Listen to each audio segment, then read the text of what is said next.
ご視聴ありがとうございます。KK です。本日は額アジサイを描いていこうと思います。花びらは平筆を使ったこのストロークの繰り返しです。ストロークの最初で筆を押し、最後の方は筆を立てるような感じです。細長いひし形になるようなイメージで描いていきました。2段目の花びらは下の花びらの間に来るようにストロークをしています。下の花びらよりやや小さく、色も白い部分が多くなるようにしています。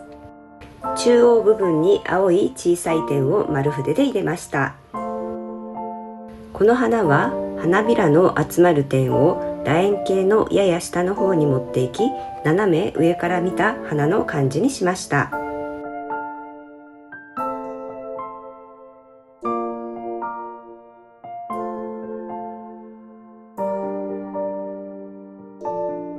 額アジサイは中心部に目立たない花がいくつかあり、その周りを目立つ花が縁取っています。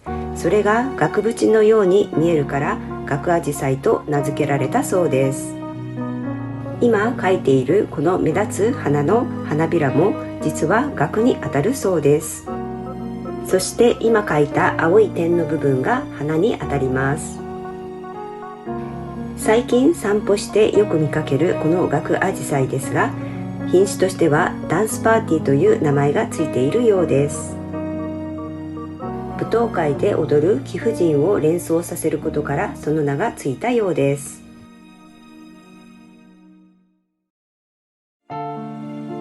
中央に集まっている花を描いていきます。最初にステンシルブラシを使い、青と白で色をつけていきます。同じ色で固まってしまわないようにしましょう。色に深みを出すため紺色を取り、ステンシルブラシでさらに叩いていきます。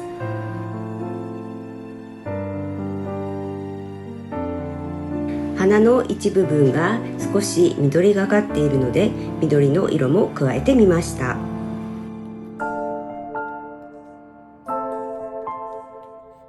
中央で咲いている小さな花を丸筆で描いていきます。白や青、紺色を使い描いていきました。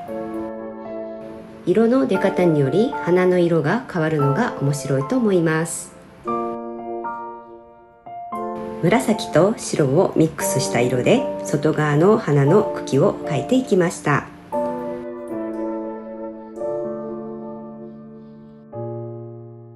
葉は緑と白のダブルローディングで描いていきます。中央のラインに合わせるようにストロークをしていきましょう。アジサイの葉のギザギザしたラインを出すように、ストロークの始めは少しずらして筆を入れています。筆を立てて中央のラインを引きました。少し違う色の葉も描こうと思い、黄色を足した色でも描いてみました。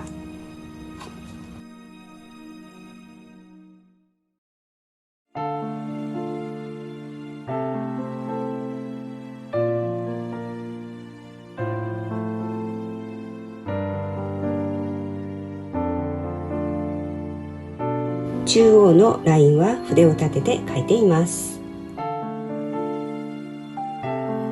仕上げとして絵のバランスを見ながら花を足していきました。